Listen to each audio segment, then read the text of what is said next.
This is the story of Balaam, the most famous prophet money could buy, and the day his own donkey saw what he could not. Kings paid fortunes for his words, armies waited on his blessing, and everyone knew that whoever Balaam blessed stayed blessed, while whoever he cursed was finished. On one narrow mountain road, though, the man who claimed to speak for heaven completely missed the figure, standing 3 steps ahead of him with a drawn sword, and death waited there while he rode straight toward it. The only one telling him the truth that day was the animal he was riding. Blind spots sit at the center of this story, along with the lengths God will go to keep a person from destroying himself. And by the time we finish, you might recognize this road as one you have traveled yourself.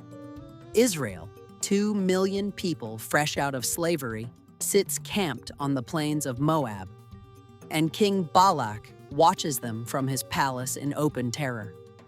Every kingdom that stood in Israel's way has already fallen, which means he knows swords will not save him.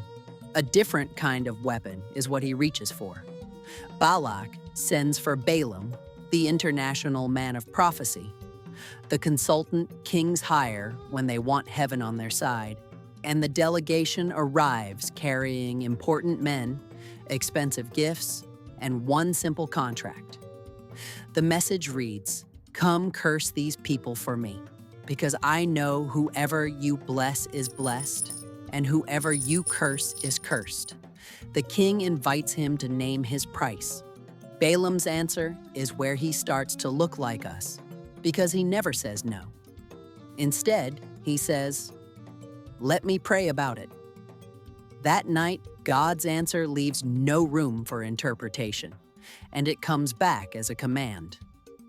"Do not go with them, and you shall not curse this people, for they are blessed." The case should have closed right there. Balak, though, does not accept refusals, and a second delegation soon shows up with more princes, more honor, and a blank check that says, "I will do whatever you ask. Just come." Balaam already holds God's answer, and still he tells the messengers to stay the night while he checks whether God has anything new to say. Most of us have prayed that way at least once, circling a question we already had the answer to while hoping God would change his mind. And that habit deserves an honest name. Shopping for permission is what it really is, not seeking God's will. God lets him go, and Scripture records that God's anger burned because Balaam had stopped following God's direction. Money led that journey, with God's name dragged along behind it, and the next morning, Balaam saddles the donkey he has ridden his entire life and heads toward the biggest payday of his career. What Balaam cannot see is the angel of the Lord standing in the road with a drawn sword. The professional seer perceives nothing at all, while the donkey sees everything. She swerves into a field, and Balaam beats her. Between 2 vineyard walls, the road tightens. The angel moves closer, and when the donkey presses against the stone to slip past, she crushes Balaam's foot, which earns her a second beating. Farther on, the path pinches down to a spot with no room to turn in any direction, and the donkey, out of options and out of ways to save the man on her back, simply lies down in the road. Balaam erupts at that point, beating her with his staff and screaming that he would kill her on the spot if he had a sword. The irony lands hard, because an actual sword is waiting for him 3 feet ahead. That is the moment the Lord opens the donkey's mouth, and she asks him, "What have I done to you, that you have struck me these 3 times?" The detail that stays with me is that Balaam argues back. Shock never registers, because the rage and the gold fever run so deep that he stands in the middle of a road debating a donkey and losing the debate. She reminds him, "Am I not your own donkey, the one you have ridden all your life to this very day? And have I ever treated you like this before?" He has to admit that she never has. Then God opens Balaam's eyes, and there stands the angel of the Lord, blazing, sword drawn, and Balaam drops face first into the dirt. What the angel says next flips the entire story upside down. "Why have you struck your donkey these 3 times? I came here to oppose you because your path is reckless before me.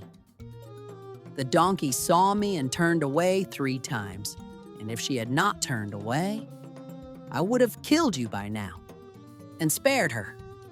The animal he kept beating turns out to be the only reason he was still breathing, and every obstacle he had cursed was mercy the entire time. Bring this down to your own road. The door that wouldn't open, the deal that collapsed, the relationship that ended, all the things you have labeled setbacks this year. You have been beating on them the way Balaam beat that donkey. And here is the thing. Some of them were sent. A blocked road is not always God ignoring your prayers. Sometimes it is God answering the one prayer you never knew to pray, the one that goes, "Lord, stop me before I destroy myself." God is also humble enough to speak through anything: a donkey, a child, a stranger, or the friend whose warning annoyed you last month.